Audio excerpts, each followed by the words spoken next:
I can't go on until.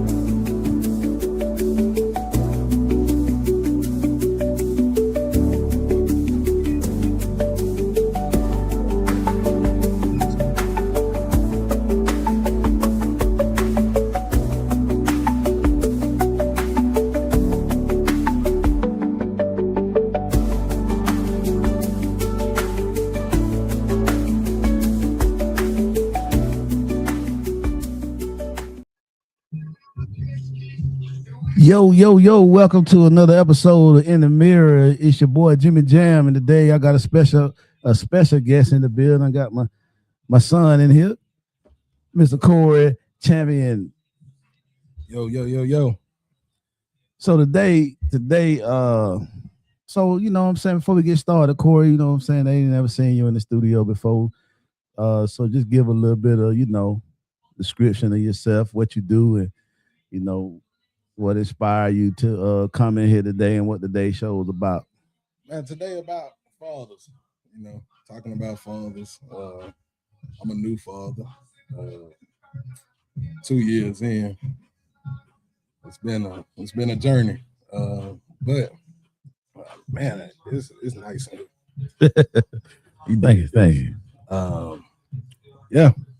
Father's Day. That's what we focusing on. Well, congratulations, man, being a new father. This is what, your second Father Day? Yeah, that's my second one. That's what's up. I done had about 30 some of them jokers. Yeah. But listen, hey, it ain't gonna, I ain't gonna lie, I be having some good Father Day. I know a lot of the fella be talking about, man, the Father Day don't be worth shit. They be, they don't really get no recognition or whatever. I can't really say that, you know what I'm saying? I be having some good Father Day. So hopefully you pick up that torch and you can have you some good Father Day too. Yeah, my first one, it was beautiful. Hopefully we see what's in store with this one. Okay. So this is second one. All right. The first one was pretty good. Yeah, it was pretty good. That's what's up. I think I went to Walmart and bought all the little Father Day shirts. I was going in the club with Great Dad shirts on. Yeah, they say fathers don't get no other pair of drawers or some socks. Hey. That's something. That's a new you ain't had before Father Day. So like, take it how you get it. Hey, the new drawers feel good. But yeah, man. I mean, so how is it? You know what I'm saying, being a dad for the first time? Because you a late dad. Most men be dads when they teens and early 20s. So you in your 30s and you becoming a dad for the first time. So tell a little bit about the experience that you have, you know what I'm saying, being a dad, new dad. They say you don't know these kids until you have one. And, I always been in kids' life. I got godfathers. Yeah. I had to raise other people's kids.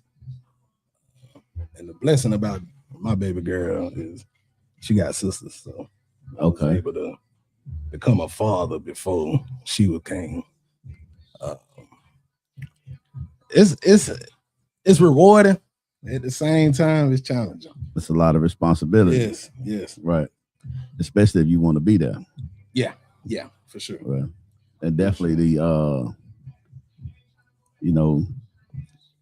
who you have the child with makes a world of a difference. It definitely does. You know what I'm saying? So a lot of times, in these times, a lot of children are not made out of love. They're made out of lust. Yeah. And when they come into those environments, I mean, it's not really a good environment for a child without having both parents, because I think a kid need the mixture of masculine energy and feminine energy. Yeah. Boys and girls need that blend to be able to complete them. You know what I'm saying? As you go on to be a man and a father to your kids, as well as a woman going on to be a mother and a wife. You know what I'm saying? So I think those two blends are very important. I mean, a lot of time when we have in our culture, we have a lot of kids, that don't come into a planned family. You know what I'm saying? It's like I say, it's come from, sex, just having sex, unprotected sex, recklessness. Yeah. You know, we had a show on here a while ago. It was like, who do you feel more responsible for getting pregnant? Is it the male or the female who bears the most responsibility? And you know, I feel like it's both. You know, it depends on what level of parenting you want. You got some that just want to work and right, let the kids be taken care of by the mother and help let her raise them. Then you got some that that actually want to be up in there and help make sure they guide it right. And some fathers are forced to have to help out a lot more. what do you mean by force? Well, when I say force, it's because, like you said, who you have your child with. So, look at it like back in the days where men was able to get out, go do what they got to go do, and the woman raised the child up. And the dad just showed life skills. But sometimes, a lot of times now, I feel like the women have put themselves in a position where they burning themselves out. So it's not all just the focus on just raising the kids no more and building that. It's like, I want this type of job. I want this type of life. I want this. So when you chasing those things too, you got to look at it like somebody got to be here, So you're saying a lot of the women, you're saying things are kind of out of order. Yeah. With the women being more work driven, striving for their own source of income instead of being at home like the traditional women was. So it kind of put the responsibility more on the man. That's what you're saying?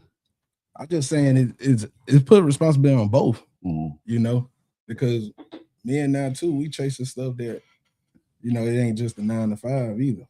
Right. We want to, it's different. Like, I know it's some folks like your generation, parents ain't leave them nothing behind. It was just straight, get it. And, I think like with my generation, we so worried about having that we don't stick in the present. So it's like me,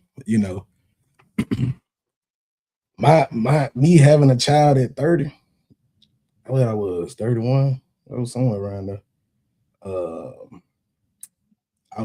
I came in a little bit more mature, so that kind of helped me. But you ain't never ready for it. You ain't ready. Like, I think I went through my greatest depression when I found out I was having a child. Really? Yeah. You weren't excited? I was excited, but at the same time I was nervous. But that's understood. Because I didn't know how that looked for me.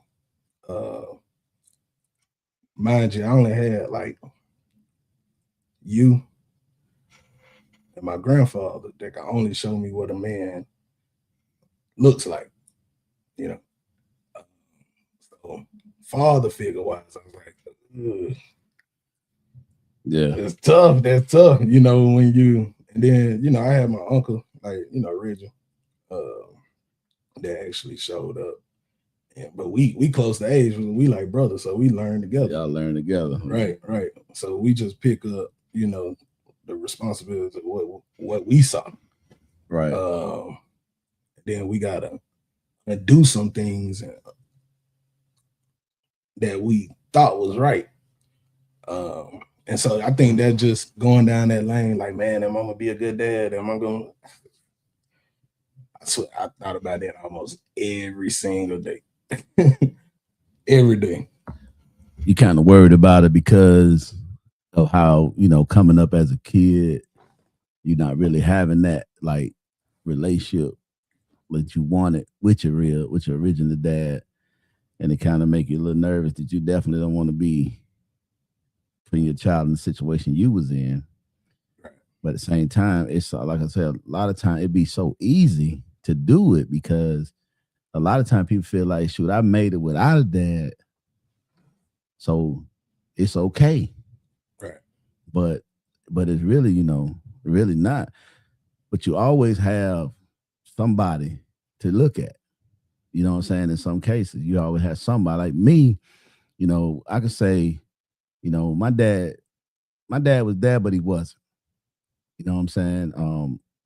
So what really, man, the guy that I really looked at was my uncle. You know what I'm saying? My uncle was like a father figure to me more than just an uncle. And I liked the way he moved as a man and how he took care of his family and how, he put his kids and his family first. You know what I'm saying? And so that's how I kind of mirrored, what I'm saying, myself to how he operated. Because with my dad, my dad had, a sickness to where, he was not functional, you know what I'm saying, in the house to do some of the things that I do with my kids. Right. You see what I'm saying? So I know what I didn't have, I try to make sure I be that for my kids as well as, I put my own little spin on it too. You see what I'm saying? But so I understand a lot of time we have to see what it looks like to try to mirror what it looks like. And if we do it on our own, a lot of time we don't get it right. Right.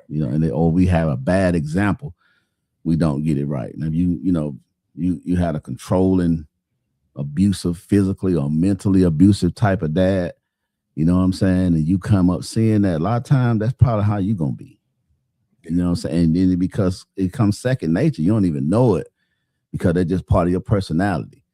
You know what I'm saying? Until someone just sit you down or you have an epiphany and say, well, I need to change, because you keep hearing the same thing from different people.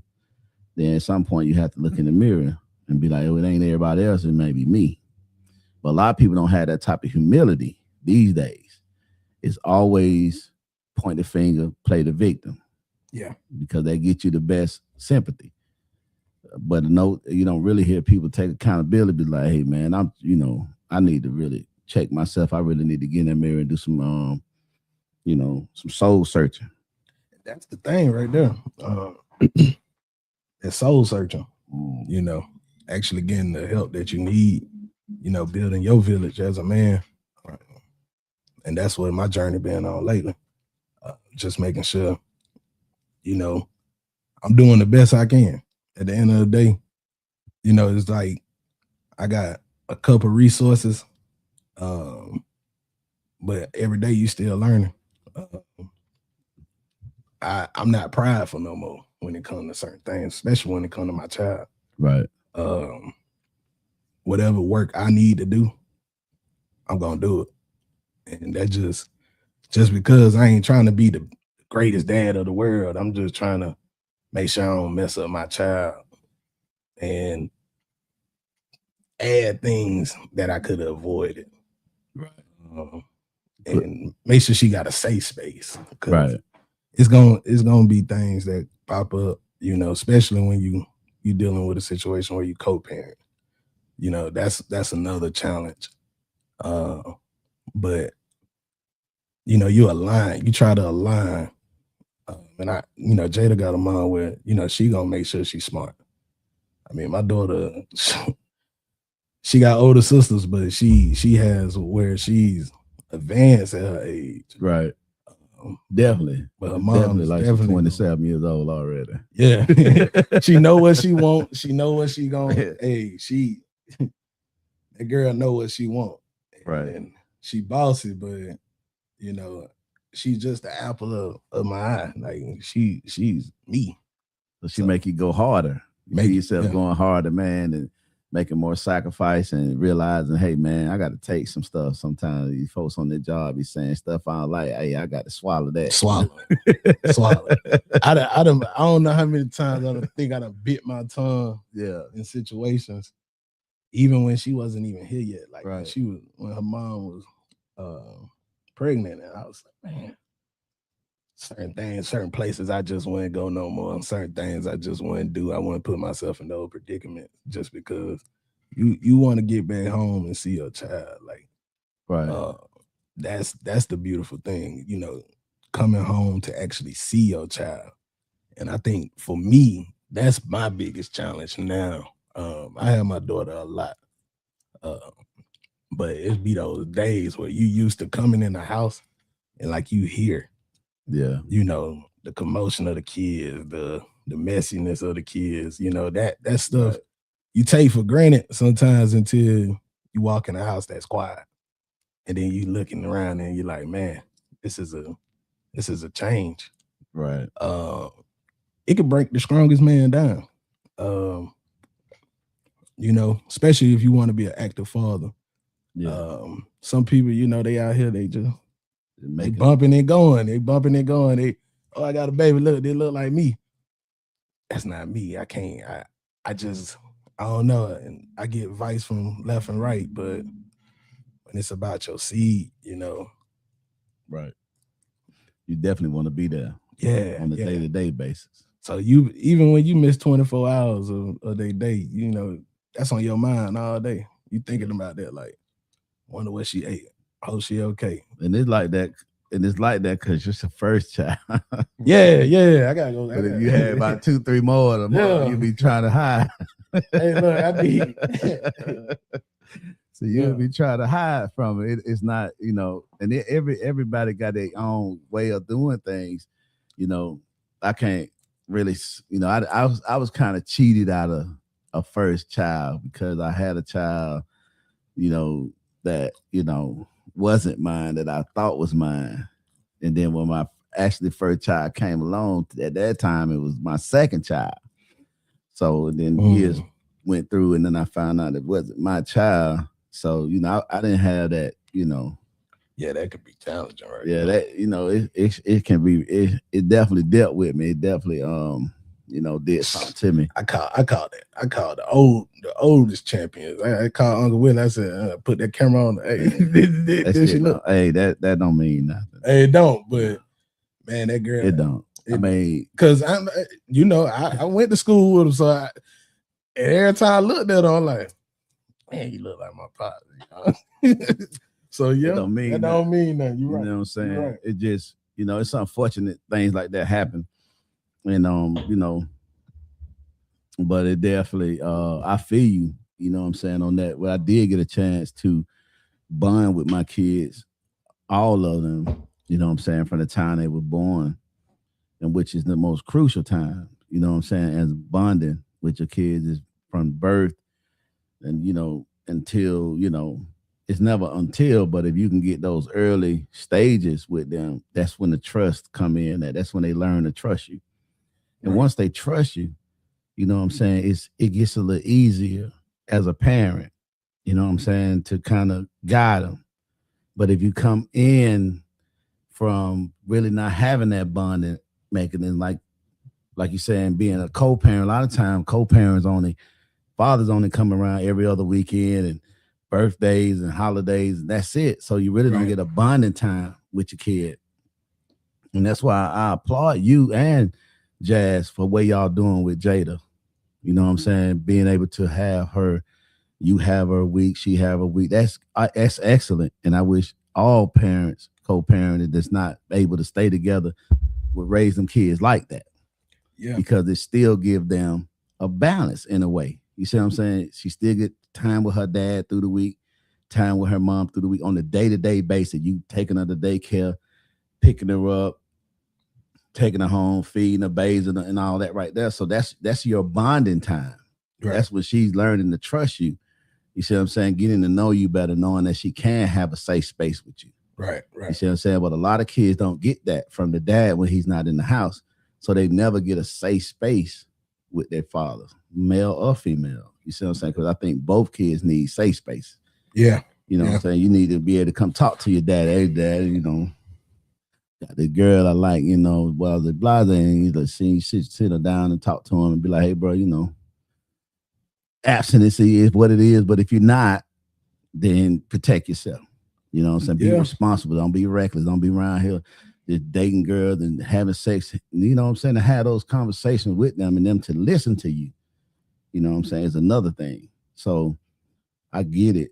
You know what I'm saying? And you having your first child at an older age where you're more, calmer and you know what I'm saying, you being there more, you want to be there, you making the sacrifices and and making it happen. And I applaud you for that, young man. Definitely, because we need more young men out here like that, you know what I'm saying, in your generation to do it. In mine too, because when I hear, man, a lot of jokers my age ain't taking care of their kids.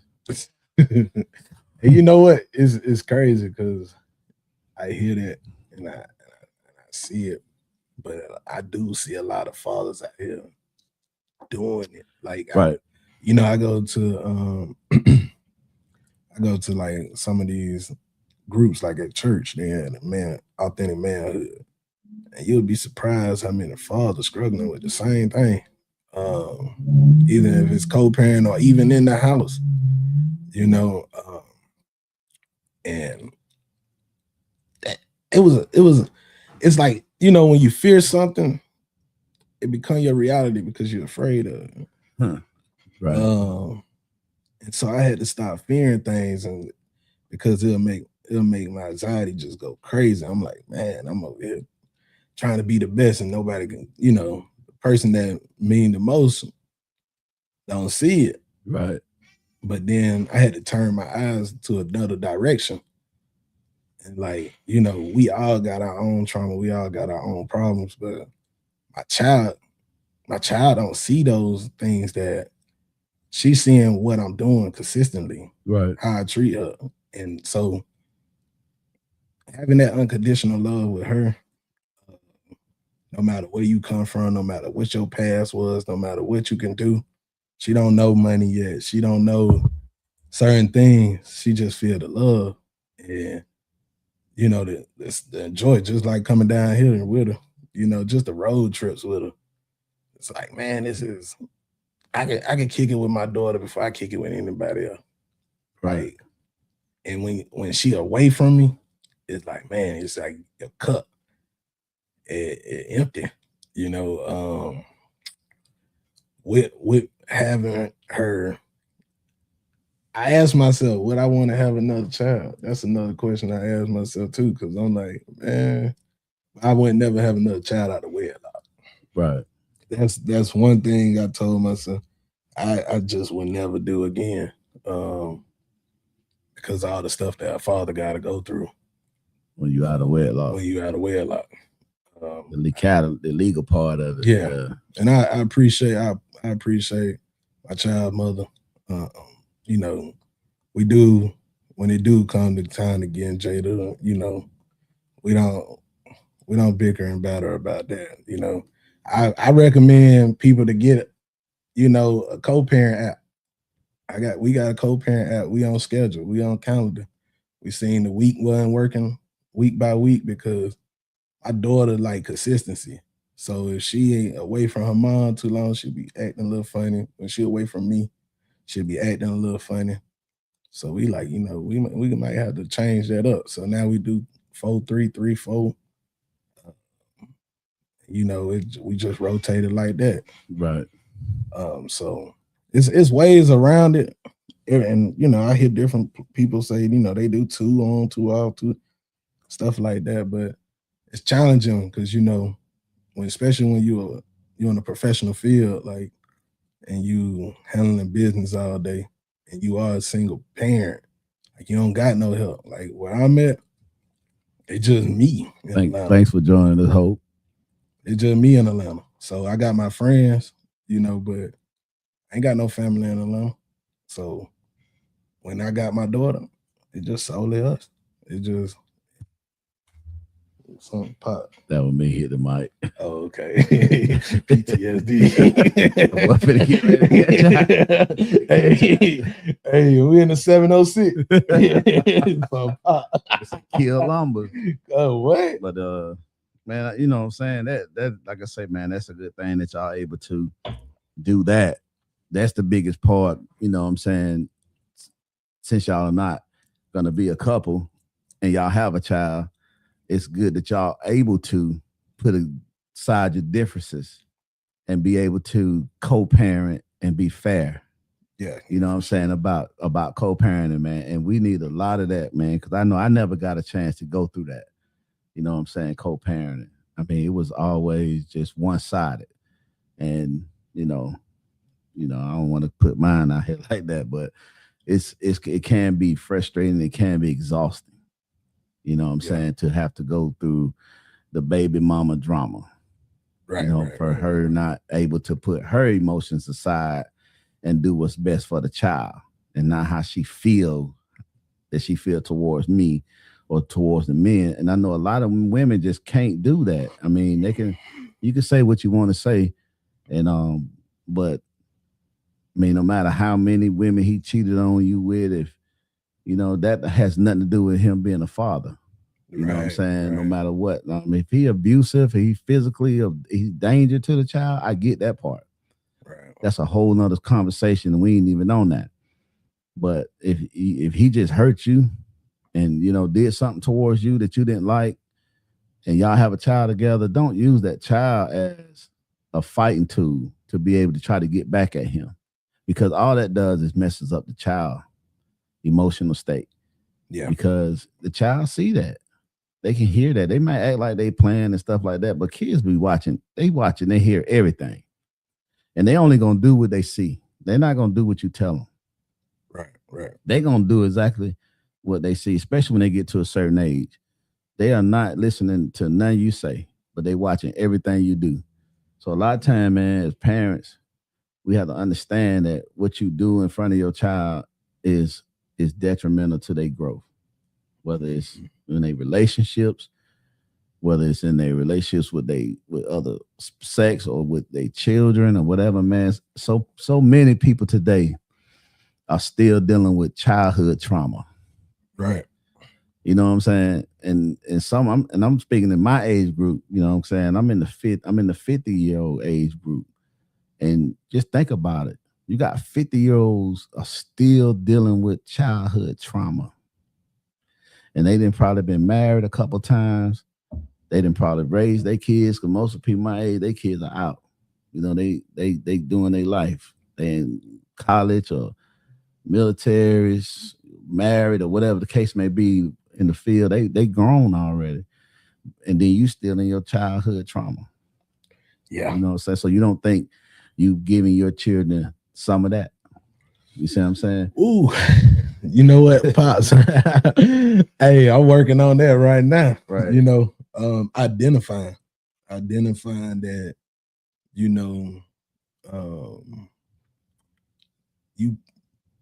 think you trying to protect them from certain things, but you actually putting them in it.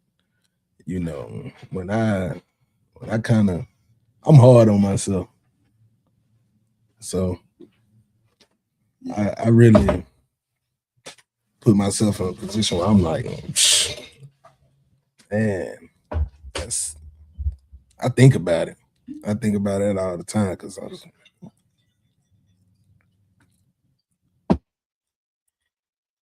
Shout out to Greenwood, y'all. It's Sean Stewart, Greenwood.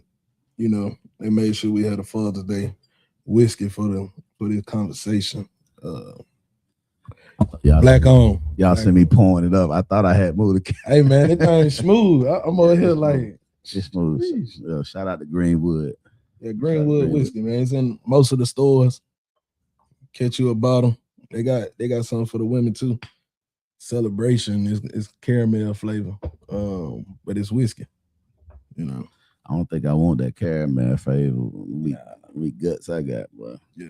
Okay, I know they had the Juneteenth bottle as well. But yeah.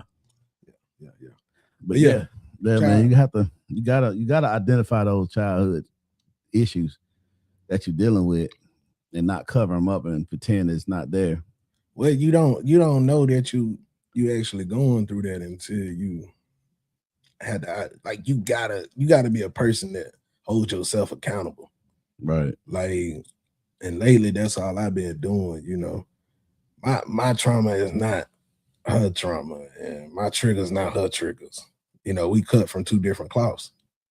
As far as parent wise, we see things different sometimes. But it's all about, most time when people are having kids or just in a relationship in general, they in their kid fade. They're a boy and a girl. And if you ain't protecting her as a girl, that child in her, and you ain't protecting that boy in him, they say might as well just get the vanilla crown. Get the vanilla crown. Nah, man, hey, try that Greenwood. It's smooth. Yeah, it's smooth. You ain't got all that sweet stuff. It kind of rough for you, so you ain't got to deal with that. Yeah, black on, and you know they doing their thing out there. But I ain't tried that vanilla crown. That nephew, next time you come through, bring it on through. Bring it on through when you come through. But I ain't mean to interrupt you, but I try to engage with who all talking. Che, what it do, Che? Hey, happy Father's Day to you, big dog. Hey man, I'm so proud of and my goddaughter here. Yeah, congratulations on the new baby too, man. She look just like him too. Yeah, man. Jada got somebody to play with, teach. And that's another thing too. Like I got brothers, man. Right now it's so crazy because I'm the only one single out of my partners. Man, it's all right, man. They all married. They married. They got their kid, and I love that. Though. Right. Like I'm surrounded, and that was another thing that was beautiful for me. Right. Coming into as a father, all my bros, they real dads. Like they, take care of their kids. They there, present. Right. It ain't about finance. It ain't about who do what. Hey, man. What. All three of y'all, boy, my nephew, Che, you, man, big shout out to y'all, boy, man. Y'all real men stepping up. I see all y'all taking care of your family, man, and that's big. And that beat that stigma of black men don't take care of their family because, I see a lot of black men out there doing their thing because, in youth football. Yeah. You know what I'm saying? Me coaching youth football, I see a lot of black men that's out there. You know what I'm saying? I do see sprinkles of, just the women out there. But, so you focus on that, then you won't see the blessing of what I do see. So I don't focus on the ones that don't have their dads out there because whatever situation that may be something beyond what we understand. But what I do see is a lot of black men, you know what I'm saying? And like I'm talking about y'all three men, young men, y'all young men, you know what I'm saying? And y'all don't see nothing but to take care of your responsibilities. And that's big. And a lot of times, people don't tell you congratulations. They proud of you when you're doing something good, but they be quick to get on you when you're doing something wrong. Right. You see what I'm saying? So that's why, a lot of times I like to tell y'all young men out there, man, how proud I am of y'all doing what y'all supposed to do. And some of y'all going beyond y'all supposed to and doing things that you don't really have to do, but just doing it because you got good character. So yeah, for sure. I mean, big shout out.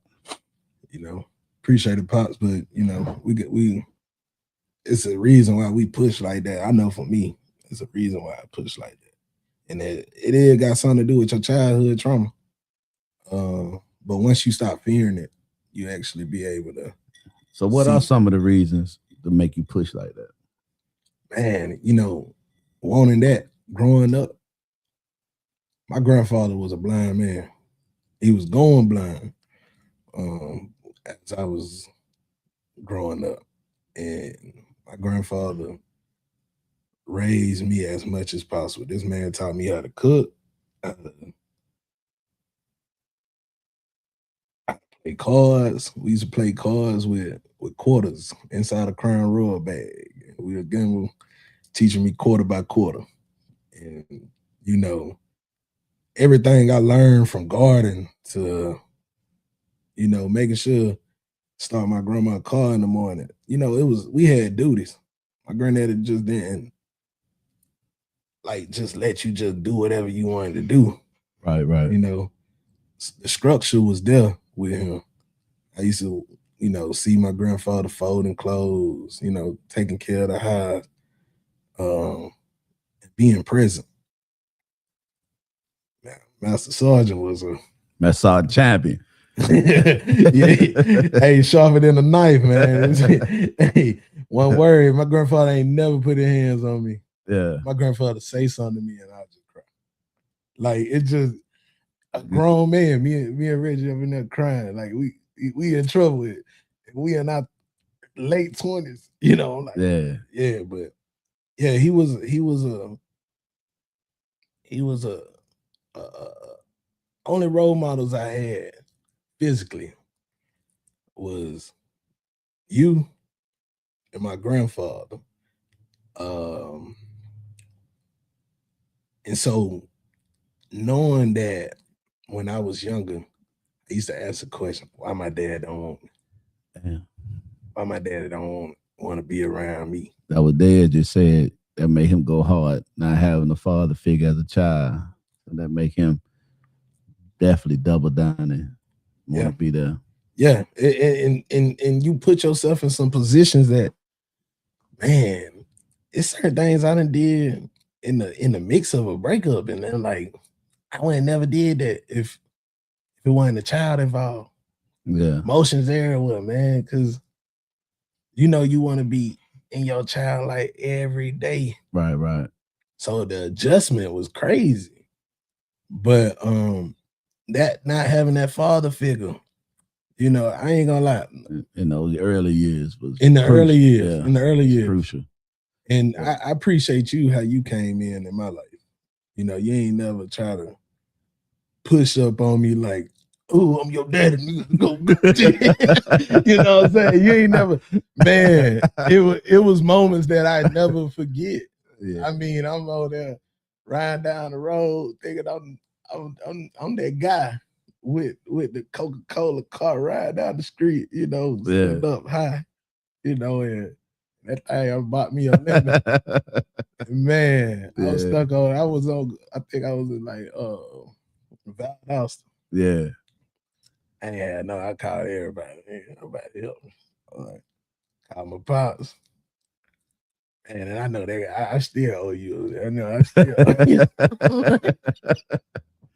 But hey, I done wrote that off. Hey, told me I'm in the tow truck, and I had a long time to think on that. I said, man, damn, that man always showing up.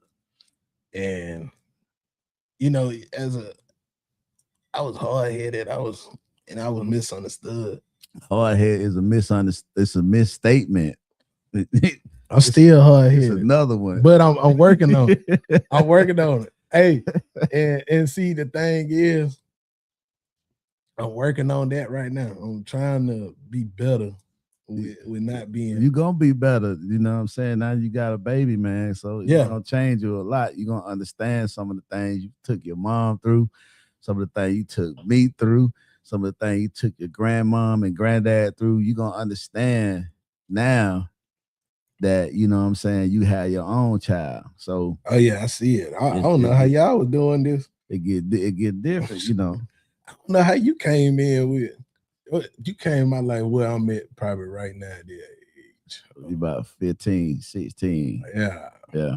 You came in around, and I'm not even mentally able to do what you did. I know a lot of you know what I'm saying? Like I can't see myself. I'll tell you, a lot of my homeboy were like, boy, I couldn't do it. That 15-year-old boy gonna get you hell. Man, nah. I said, man, I don't think so, bro, because you know what I'm saying, I know how to rock with kids, you know what I'm saying, especially young men, because I'd have been a young man, especially I was a bad, hard-headed ass nigga too.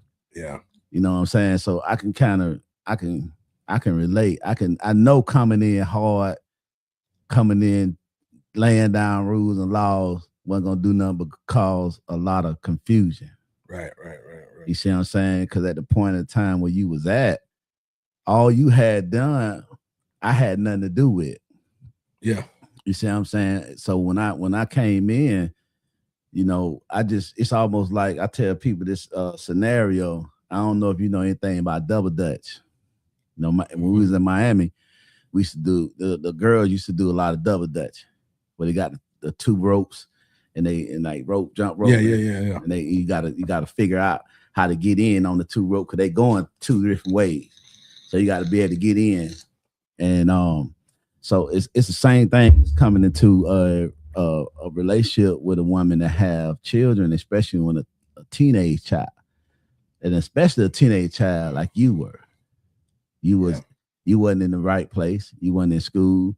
You wasn't doing the right thing. You was all over the place. Yeah. So I mean, to come in a situation like that, if I would have came in, well, I'm gonna get this nigga in school, I'm gonna make this nigga do what I want to do. Man, you probably would have been hooking. Yeah. You know what I'm saying? But that ain't my personality, for one. And for two, you know what I'm saying? I understand that you like that for a reason, and it probably ain't got anything so much to do with you. It's the adults that was in your life that allowed this thing that kind of took you that way. So my whole objective was to get a relationship with you. Yeah. You know what I'm saying? To be able to get you to understand that I care about your well-being. And the only way I can do that is to spend time with you. I appreciate that, Pop. No, it replays in my head, all the time.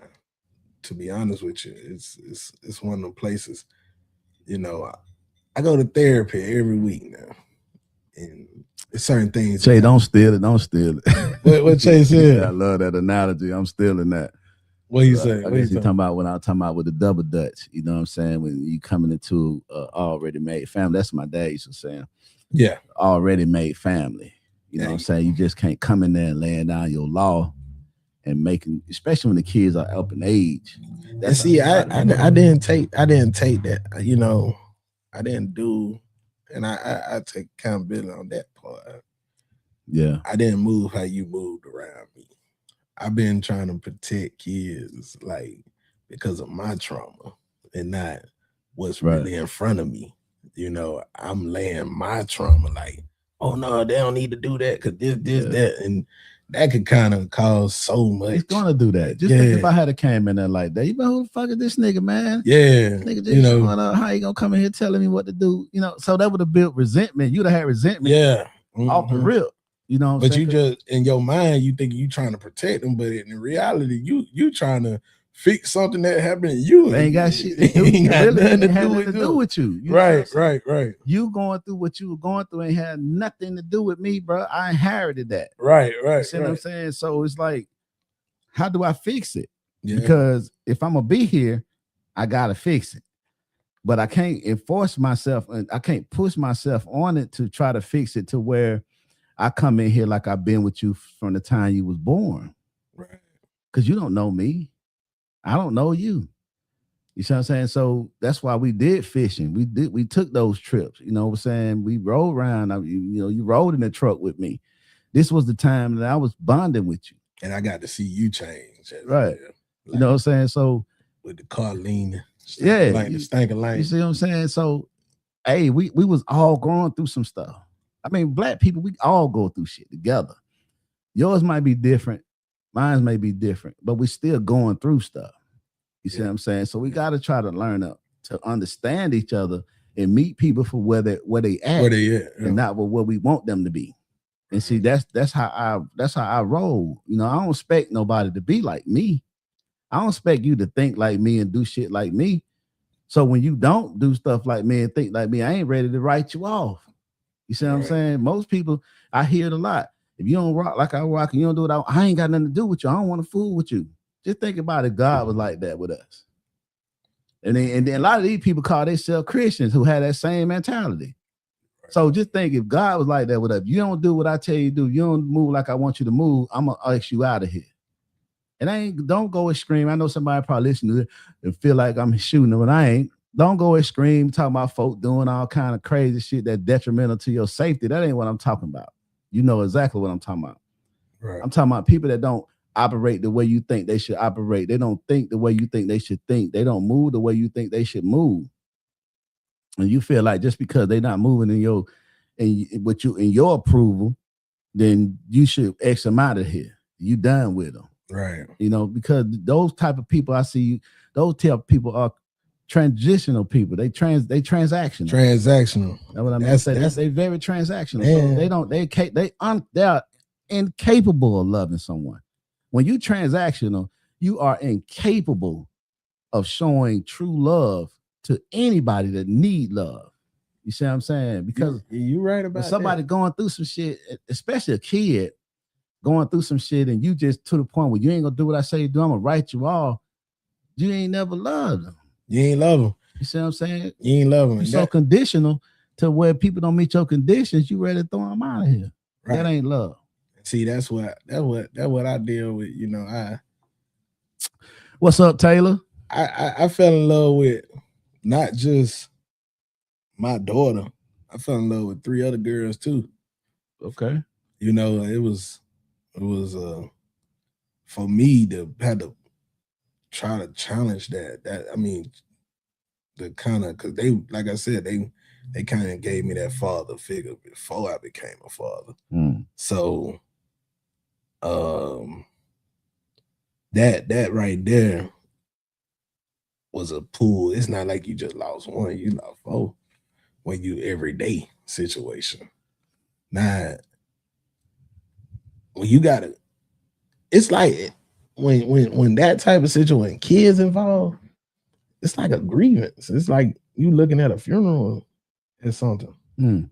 Cause everything that you were working hard for, whatever you were putting all your eggs in one basket for, you can't control no more.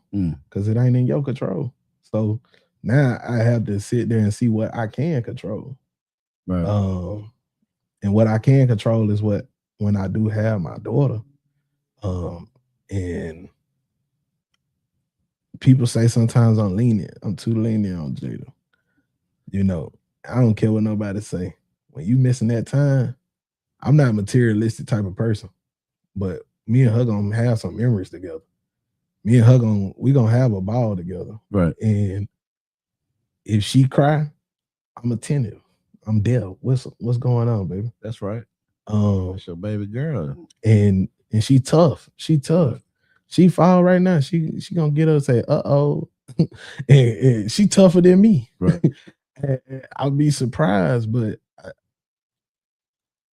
ain't nothing gonna make me stop going hard for her until I'm here. Right. Until I'm gone, man. Ain't nothing. It ain't no courtroom, ain't no nothing. Hope it never had to get that way, but it would nothing would stop me from going hard for mine. Like they say, you'll smile in the mug shot when it come about yours. And that's one thing I would do for my daughter. Hey, man.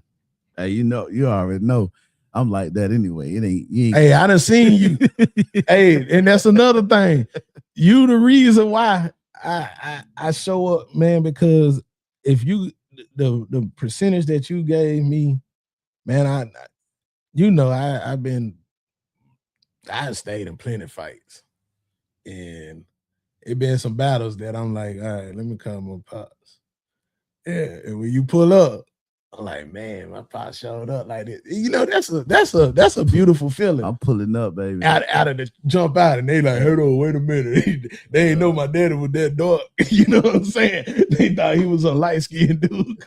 Pretty hey, yeah. They thought he had the green eye. But the one with the green eye, man, disappointed me in certain ways. It was like, dang, bro, I thought you was gonna show up and do something. And man, and put me in a position where it's like, damn, man, you took the superhero away from me. I can't. But you came in and showed me it don't have to be a DNA to be a super dad to somebody. Like, nah, man, it's not DNA. It's literally somebody that just care. To be in there. And and care for you just as an individual. DNA don't make that I'm never gonna not say my father don't love me. I won't say that. Right. I just know he can't love nothing better than himself. And not to bash him, you know, people grow and people change. And I done got into a father place where now it's like I'm open into listening. Right. Without all the back and forth and all the what happened, this, that, and the third. Right. Because I see things different now as a person outside. He may have some childhood trauma shit that he hadn't dealt with as well. Exactly. You know what I'm saying too. So definitely have to, don't harden your heart. No, because that made my job harder. And I won't do that. I won't give that type of forgiveness is my biggest thing now. I forgive. And that helps me keep moving forward. Right. The more I forgive, the more I see things a little different as being a father now. Ooh. I like I said, I applaud y'all because I'm like, man, I couldn't come in at 30-something years old, 15-year-old boy wilding in these streets. You know what I'm saying? And you just riding by them and like, man, I remember those times. I remember those times where, you know, it felt like the world was against you and you only had a couple people because you was misunderstood. You didn't, your mental capacity wasn't there. You only acting off of what you see. You ain't, and then you actually feel what real love feel like. That helps a child grow. Right. And see, I never felt that. I never knew what real love felt like. I seen people be around each other that then you think they enemies. You're like, man, damn, y'all, why y'all together? Yeah. You know what I'm saying? Like, why y'all loving on these? Is it behind closed door? Because in the front of the picture, I see something else. Like the Crips and the Bloods. Exactly, but y'all banging the same thing. Yeah. So I'm confused, you know, and that right there actually molds what you do when you get older, and you kind of have to break certain things. And right. Only way you could do that, man, is accountability. And the lesson that you showed me when I was about, I think I learned accountability like right around 24. Right around 24, man. When you put that egg in my hand in that kitchen, I was complaining, victimizing myself. She did me like, and when you put that egg in my hand and you told me to squeeze it, and I said, man, that thing gonna crack. I ain't gonna squeeze it. And I squeezed it. And he said, you know, if it busts, that's a woman. You can't put pressure on it. You gotta hold it gentle. Yeah, man. And the more pressure you put on a woman, the more she crack. And you can't put it back together. And that right there, right. I think I take too much accountability since then. I think, you know, I'm hard on myself. And I was hard back then, but I'm even harder. And so it's like, dang. You know, that part separates me and my fatherhood. If I did something wrong, I'm gonna speak on what my wrongs is now too. It's not about just trying to victimize. Oh, this my child both did this. Things hurt when a woman do it, but also we gotta look at it like we hurt them too in certain ways that we just want to sit there and just, you know, bicker and batter about them, what they not doing, but what we doing too, you know? Right. So, and it's like this, man. You can do all the right things for the wrong person. Yeah. You know what I'm saying? Trying to be good on here. You see? and that's the thing, man. Being able to have that discernment into what it is, Dola. Being able to have that discernment, man, and being able to distinguish who's the right person and who's not. Because I hear people say, you know, I used to do this, I let this person change me and this and that. You should never allow a person to change you, who you are. You have to have the discernment to say, you know, I'm not going to change who I am. I'm just going to change who you are. I'm going to change you out. Right. I'm going to get you up out of here because I'm not going to allow you to come in and redo me and make me a terrible person when I'm really not. Have me out of character. So if you're a good person and you do good things and the person you with don't appreciate that type of stuff, don't change up to start being as ugly as they are. Just eliminate that person after a period of time when you see they don't know how to reciprocate.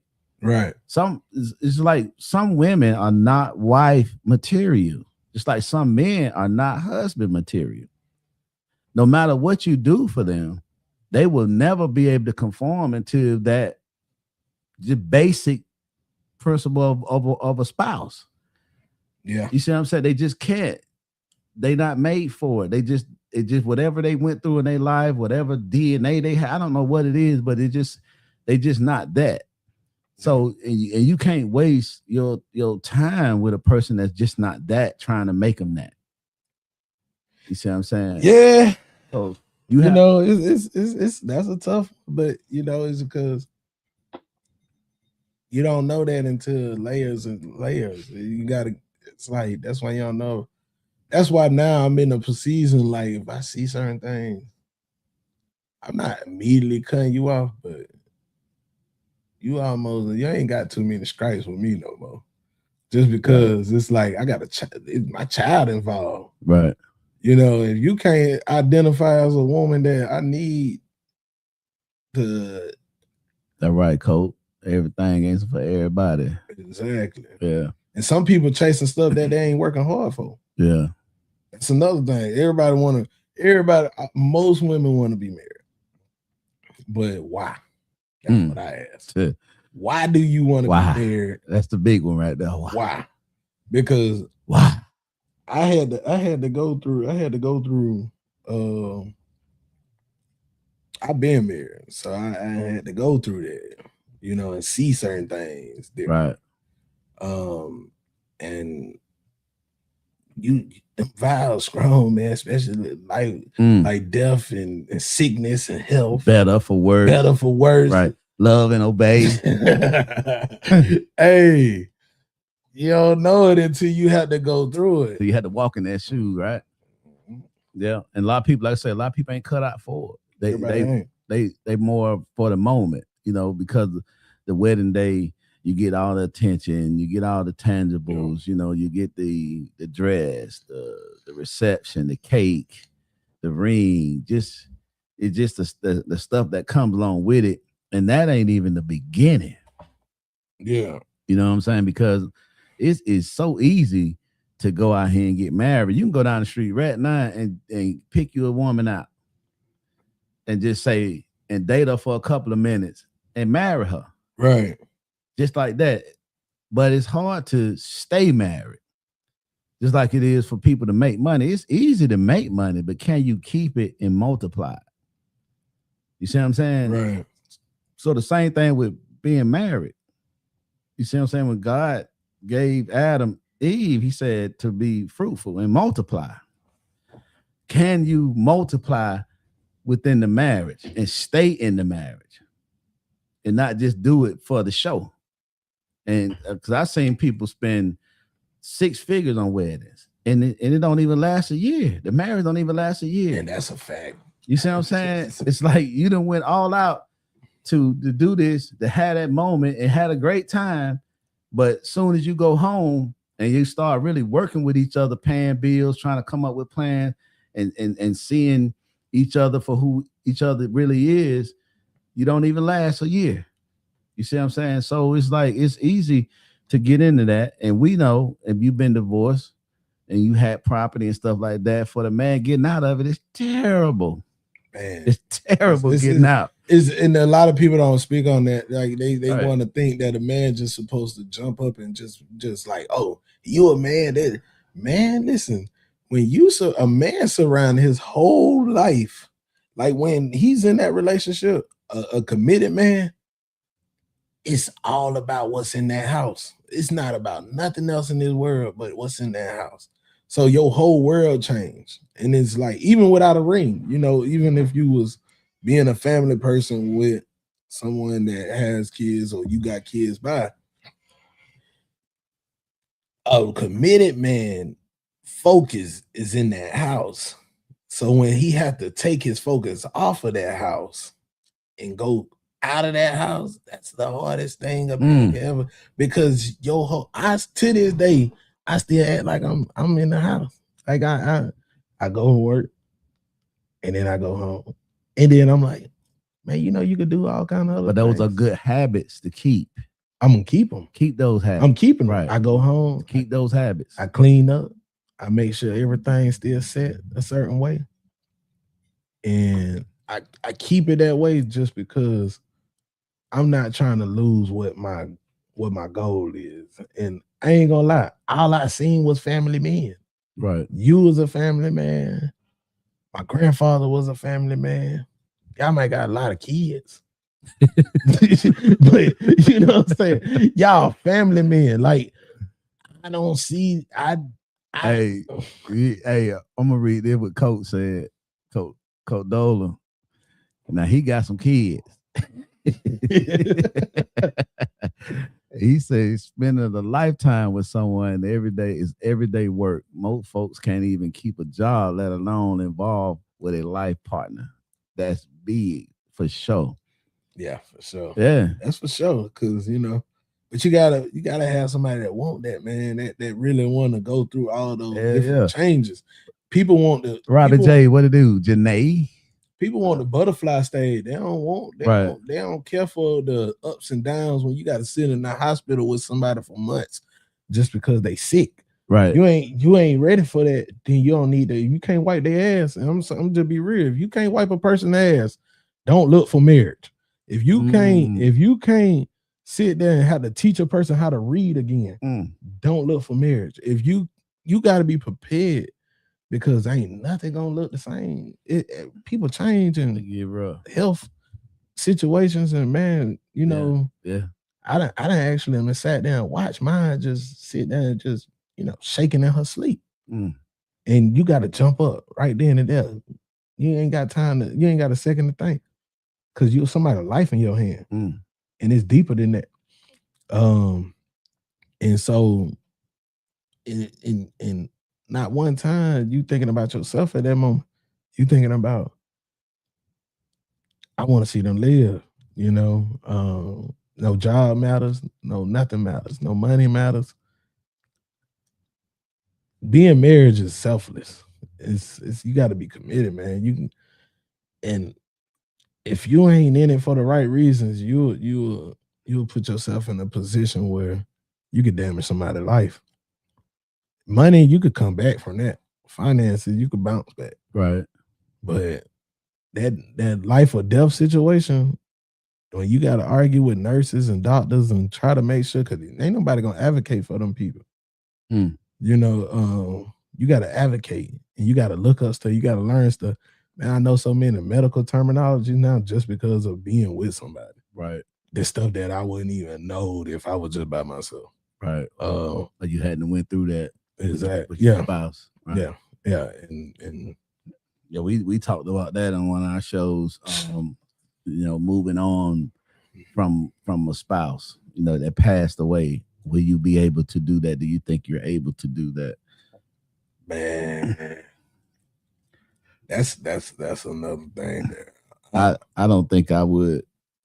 I don't think I would be able to do that because it's like. Men different though. See, we probably won't. We'll get us a dog. We'll get us some land, and you probably go out and date, and I'm not saying you won't do that, but to remarry. But remarry, no, a man ain't. I see a lot of men do it. I mean, I don't know. Especially in my age group, a lot of my peers are passing away. You know what I'm saying? And over the past 10 years or so, I've seen a lot of my peers lose not only their lives, I see a lot of my peers become widows, and I see a lot of my peers, lose their wives. And I've seen a lot of them bounce back and get back remarried. And to not throw no shade on no one or judge anyone for what they do, because everybody have their own motive and whatever motivates them. I would say, I don't think I could do that because it's, I just know how when you love somebody, they leave. I know how it feels to lose someone you truly love. Yeah. And that person played a major part of your life to when they pass, a part of you pass with them. And I really don't feel it'll be fair to another woman to try to put her in that place, because I wouldn't be able to give her all of me because of what I've lost. You see what I'm saying? That's how I see it, So, I mean, but everybody has his own, and to each his own. just like lose. I mean, I see when I see relationship end, like I said, I see it like a funeral. Yeah. You even if they still living, you got to watch somebody die inside of you. Because Isn't that a little different though? Because it's more of a choice. It's a choice because right. I mean, when y'all split up, but you can only control because if you love hard and that's a person that you love, you got to kill them in the inside of you. Because if you don't kill them in the inside of you, they still you. I get you. I get you. To me, yeah, to me, you gotta. They gotta die inside. I got you. Only way you gotta have a funeral. Like you gotta have. If I don't have a funeral for you, I'm gonna keep chasing you. You gotta put like we ain't done yet. We ain't done. We gotta have a funeral. I feel you. You know, and oh man, it's times I still to this day. I'm like, man, it's certain people that you done had a funeral for. You keep checking on their graves, like you keep pulling up on them. Yeah, it's like that. I got you. And so you really have separation anxiety. Oh, for sure, for sure. And I'm working on it. Like I said, remind you, whoever women that's watching, hey, I'm therapy. Hey, I'm in therapy. And certain things you go through in life help you get to a position. This everything, you look at the darkness of stuff and you be like, man, what is going on with me? But God don't put you in places where He don't want you to grow at. Amen, bro. That's where I'm at right now. That's what's up. Like God put me in a position to lose certain things that I felt like I was trying to build, and for me to just build myself. And I'm in a position now, man. Stress is amazing. It's like how it can do you. I lost 20 pounds in 3 weeks. How much you could lose? Yeah. You must have throwing up and not eating. Nah, I forgot days. I'm like, man, I ain't ate nothing. Because you trying to figure stuff out in your head that you can't control. And once you find out that you can't control certain things, people gonna be people. Right. People gonna do things. We all can talk each other through stuff, but you got to go through things for you. I get you. Realize. You right. You said my fool right there, man. Because it's easy for somebody to sit on the sideline and be like, I don't see how you do that. I wouldn't go through that. I wouldn't do this and that. But you ain't going through it. So you ain't had the feelings that I feel. You ain't. Even if it's the same. Right. It's just like it's like real estate. No property is the same property. You know, it's nothing. And they be right next door to each other. It's the same. Right.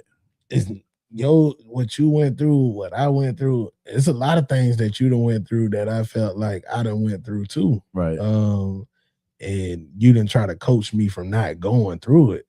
But at the end of the day, sometimes, hey, Pot, you need to stop putting, don't feel me. Don't feel nothing that don't look, just let me go through it. Let me go through it. Cause every time you speak, I'm like, damn, he was right. Damn, why? Because every time you lay your tongue on there, I'm like, man. That what Janae and Jimmy be saying. I try to avoid to call you sometimes. I don't even want to hear it. I just let me go through the unknown. Yeah.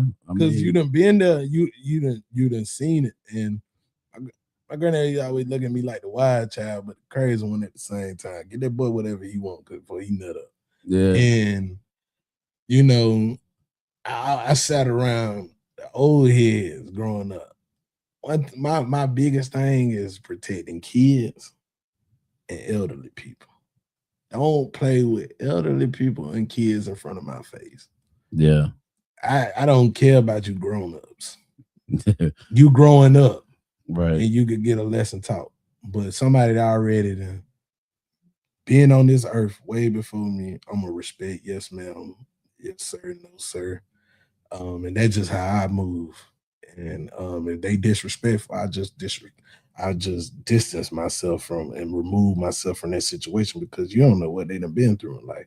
But as a kid, you protect them as much as possible. And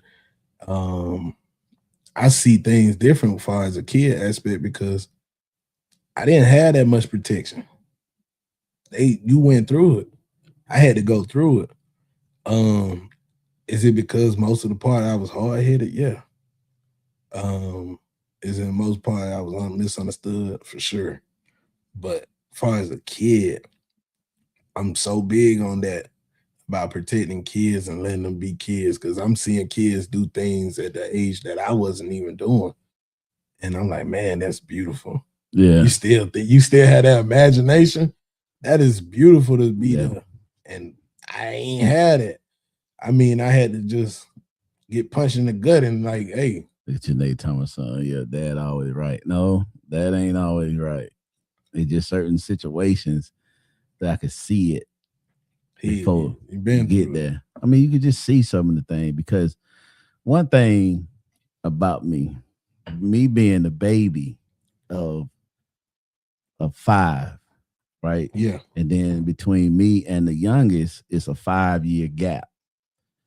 So I was like really young watching teenagers. So I'm very observant. Okay. So I observe a lot. I observe your body, movement, eyes, how you look when you're talking. I observe a lot. So, you know, in certain situations, you can kind of see. And I done a lot. I done a lot of shit. I ain't gonna lie. Because I was never really scary. So I would try anything. You see what I'm saying? So I've done a lot of shit and a lot of stuff worked, a lot of stuff didn't. So a lot of time when y'all going through stuff, all of y'all, when y'all going through stuff, I can tell you the outcome of it based upon me knowing you. Right. You see what I'm saying? Not having anything to do with the other person, but one thing I'm able to understand is spirits. Okay, people can have the same spirit and not share the same DNA. Okay, right. They can have the same spirit and not share any DNA. So I can recognize certain spirits in other people to tell you how they operate, what their value system is. When you can't see it, I can't see it a lot of time when I'm in the midst of it either. Like if I'm in the midst of a situation, just say I'm dealing with a woman and I'm feeling her, I can't see what I need to see from her, but I can see it in your woman. Yeah. You see what I'm saying? I'll be able to see it in your one, but I can't see it in the woman that I'm dealing with. And I'm realizing at 50-something years old, I was realizing now why I wasn't able to see it. Because in your woman, I have no desire, no lust desire to be with her. So I see her for who she is. For the woman I'm dealing with, it's lust involved. So lust clouds your judgment and it scrimmels your discernment. That's why it's not good for men to operate in lust. When men learn how to not operate in lust, they would see a lot of women not even worth their time that they give their time to, because she has nothing to offer except what you see. You see what I'm saying? But because you operating in lust, what you see is everything to you. And that's what you focus on, the sight of her, the presence. You see what I'm saying? Not the personality, not her ways, not her values. You see what I'm saying? You don't see that because you see one thing, lust. You see what I'm saying? But when I'm dealing with someone else's lady, I don't see no lust. I ain't looking at her like I'm seeing exactly who she is. I can see through the big butt, the big titties, the pretty face, and all that you really fucked up. Your value system is terrible. Yeah. You see what I'm saying? The way you see life, you self-centered, you selfish. Transactional. You see what I'm saying? You transactional. You see, I could see that. Yeah. Like, especially when y'all bring y'all women and men around, I could see what I need to see basically just from a conversation, how they interact with me. Yeah. And your mama. If you bring someone around that don't have respect for your parents, what the hell make you think they're gonna respect you? That's for sure. that's for sure. And come on, that's one of those things to me is like I've been with women and a lot of women haven't met my parents, but that's the test for me. Yeah. How you interact with mine, because if you acting awful weird If you around just them, acting like you the same age as them, if you acting like we on the same level, I done brought somebody around at the same age. you said. Hey, hey, shout out to the Cougars. You know what I'm saying? Hey, I love y'all. Hey, see, and you see how that turned out. You know what I'm saying? I mean, but to be honest with you though, I got,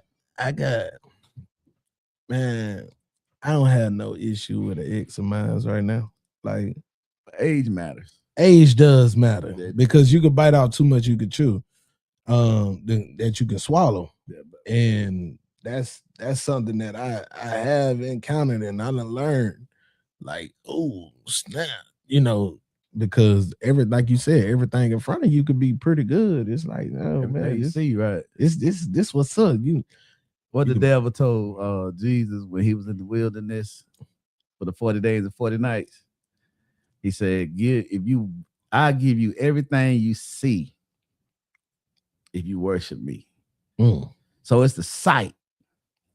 So when you what you see ain't always was good for you. Everything that's appealing to your eyes is not good for your soul. Mm-hmm. And men, we don't understand. A lot of men don't understand that. And so they chase women that really ain't even worth being chased if they take away the lust. But I can say for the two longest relationships I've been in, they molded me and not change me, right? But helped me become the man that I am today. With some shout out to the first,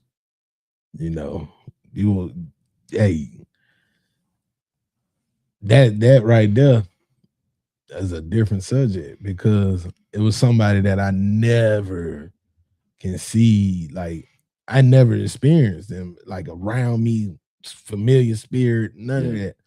So when you meet somebody that's not a familiar spirit and they actually help you see the things that is greener grass out there somewhere, that right there, I will always salute. But then, in another situation, you just gotta heal yourself. You know what I'm saying? Right. Every relationship, it's two Adams. It's the first one and the second one in the Bible. Okay. And that's how I see things going towards the second Adam. But the first Adam, a lot of men are in that position. They accept what is in front of them and not what they should become. And I appreciate somebody actually seeing something in me that I ain't seeing myself. And that's when I learned what love really looked like. Have I been chasing that high for a minute? Yeah, I've been trying to see if I can find that again. But it's rare that you'll meet somebody that love you unconditional that ain't your mother. Boy, you said something then. In say that again. It's rare. Somebody might not have heard that. Somebody probably will put the phone down. It's rare that you'll meet somebody that love you unconditional like your mother. And I met a person that loved me unconditional like my mother. But with my trauma and my issues and my experience, that I couldn't give her what she needed at that time at a younger age. And what was it? What you felt that she needed? Security. She just needed to know that I was solely about building. I thought I was building, but I wasn't building. I was building off self. Like I was treating her like she was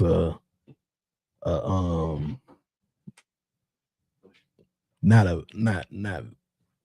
like she was part of an asset or something like that. It wasn't that I was treating her like she should have been treated. Who that at the door?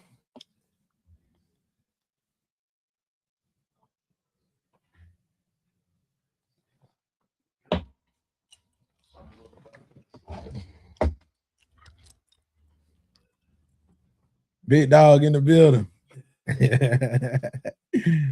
Hey, What the dude got big red again. big dog in the building. The biggest boss.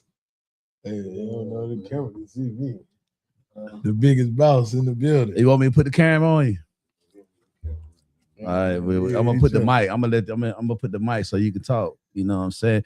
Got my brother-in-law that came in the building, Reggie. The biggest boss. You want Reggie? Okay, yeah. The biggest boss is in the building. Hey, it's a good day right here. Yeah, my last cup. I'm gonna put you on the camera, Reggie. I don't know what you talking about, bro. No, ain't grab them headphones, man. Yeah, grab the headphones.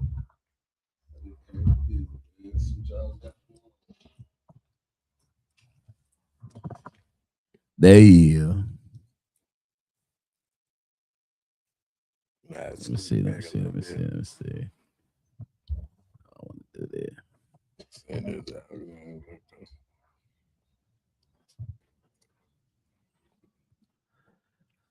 But yeah, man, just we got Reggie Champion that came in here, man. My brother-in-law, Corey, uncle. Yes, sir. He a father too. You know what I'm saying? So this is Father's Day edition. But Chase say you the GOAT. Big dog, yeah.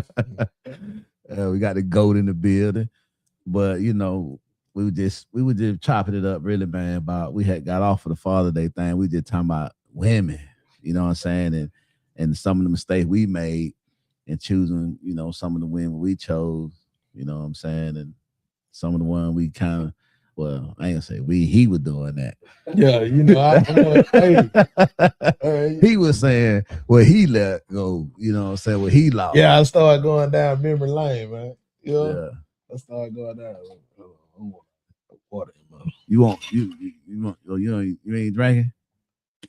Hey man, you gotta try that Greenwood. Yeah. That Greenwood whiskey. But yeah, man. But yeah, man, you know, so they say you only promise one good one in a lifetime. You know what I'm saying? If you get two, then you really blessed. But if you had one and you didn't let her go, you probably ain't gonna get another. You know what I'm saying? So it's gonna be rare. But who knows? Like I say, what you can't do, God can. So you can't put a limit on what God can do. So I guess if you pray hard enough and you line yourself up with the word, you may get a no. Who knows? Yeah, it just come with a lot of, you know, changes though. Yeah. You know, I think God put me in a position now where I'm like, I ain't never took this much like self-care in my entire adulthood. Like, you know, just focusing on what I can do, not what everybody else, you know, not looking for no validation, not looking for nothing. It's just me and my soul and my daughter, what I can do, what I can change for myself, not just what going on around me and having people around me as like placed. You know, it's a different feeling now. It's definitely a different feeling because I tell you, I was just talking about you, you know. I seen both of y'all. He met me when I was 15, 14, 15. You were closer to 16. Yeah. Yeah. And we grew up, my grandfather put us in a position where he like, hold up, man. I'm gonna make sure y'all know this, that, and third. Like he passed down the wisdom on us. Right. And to watch him in his 20s become a father before he was a father, biologically, it was big, you know, and seeing you take care of me and my sister was big. And so I was never shy away from stepchildren, but I now know the importance of building your own family. Mm. Because like you said, what's already was there, you can't change. You can't control. And you would put what your problems is on somebody else, and them ain't even your kid. Now, with my seed, I know what she got in her DNA. So I know I gotta be there. She built different. She got that champion blood. Well, yeah, but You know, say, hey, you can take a champion away, but they still a champion at the end of the day. That's the one thing about it. They could be miles away. yeah, And just like, you know, I look at my brother, like Jaden. It's like, hey, man, you a champion. But with your guidance, it helps him steer in a certain way. We got a different type of personality about ourselves that, you know, it's not, we not, when you meet one, it's a rare experience because we set different in a certain way that we was built different than a lot of people. Did it come with a lot of, you know, commotion? Yeah.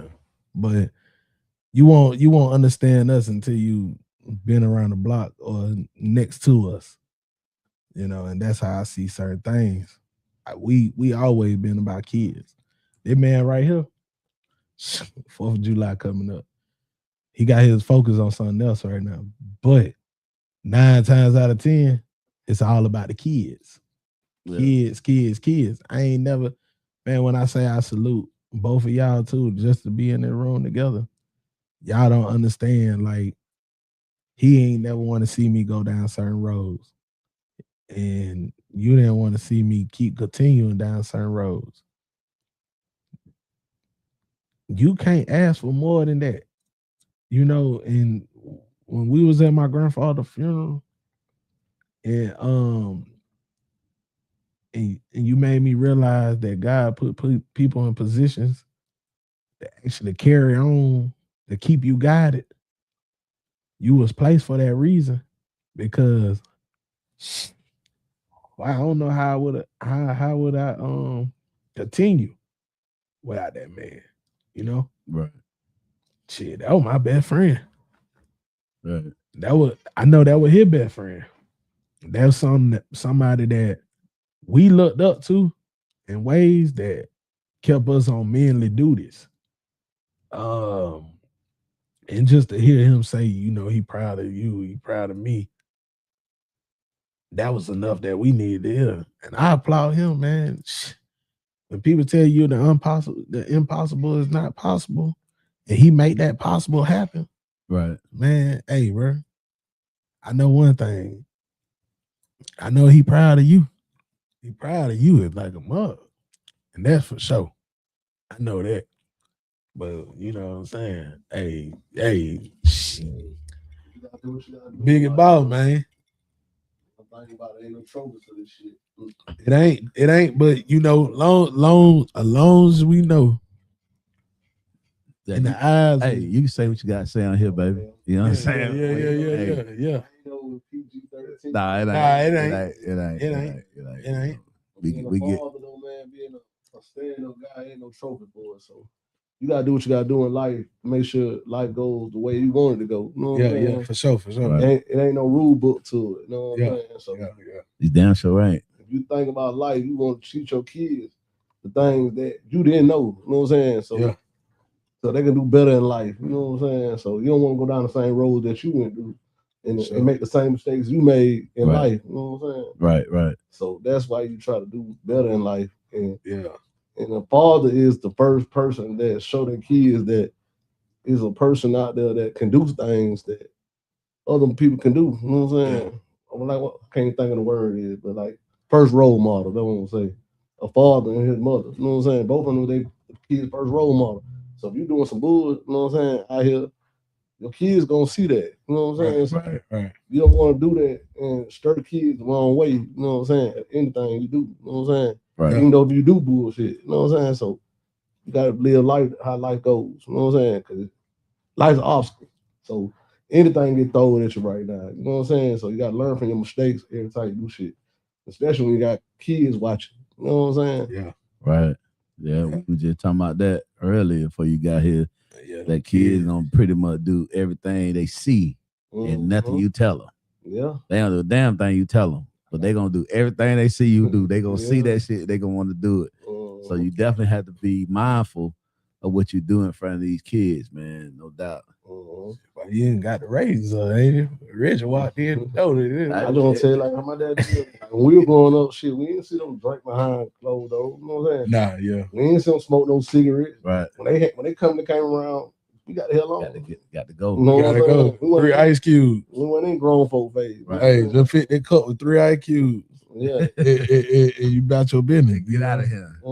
You ain't dancing in front of them. You better get out of here. Yeah. Things were different, man. You know what I'm saying, back then. So, you know, y'all from another generation from me. You know what I'm saying? So I know y'all generation is a little bit different from mine.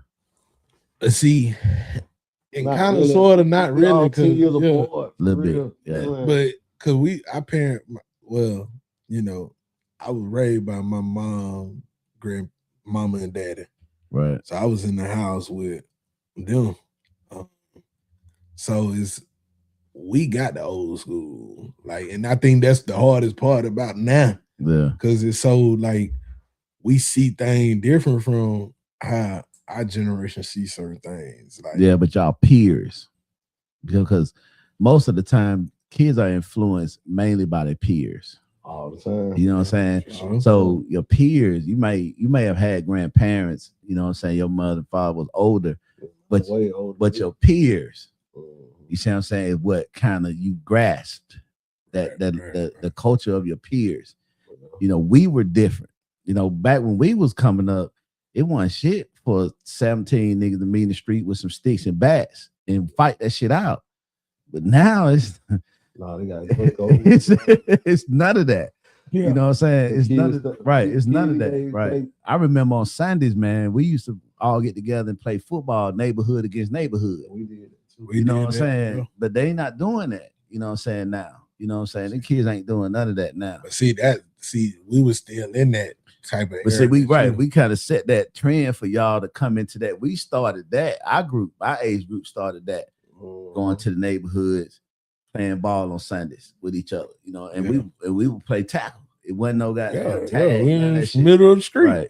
We would play tackle. Middle of the street. That honestly, you know what I'm saying? It wasn't going to no doctor. My mama took me to the doctor. But if you left it up to my granddaddy, that olive oil tree down there, to the doctor. Hey, you better. Hey, my grandma laid me down. She said, I got hit upside the head with a rock. And she said, go lay down.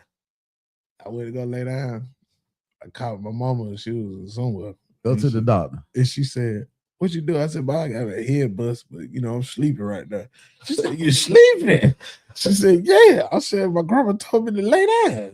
And that's what you don't supposed to go to sleep with a concussion, you know, put all that in there, you know, helicopter mama. But I survived. It's so much things like, you know, I was the youngest out of everybody. Like, so my generation, I never really ran with my uncles and them, you know, I was around they folks mostly. Right. That's one thing that it really wasn't. You gonna play in a older field, you gonna get treated like that too, you know. Mm-hmm. So that was one of the things that I dealt with as well. So you know, I don't really, and it's hard for me to date in my generation. It's hard. It's hard, man. Yeah. Hey, so it's hard. So you got that eye for them cougars? I like a mountain lion. I don't even want no cougar no more. Mountain, you got to get a taste of a mountain lion. I don't understand it. Mountain lion different. When I was a young man, bro, that's the last thing I wanted. Season was an old ass woman. Hey, season. They got the towel ready, the room bed, y'all different. That's why I said. That's why I'm saying. That's one of the things that's y'all different on. We, you know what I'm saying? We ain't want no old woman, man.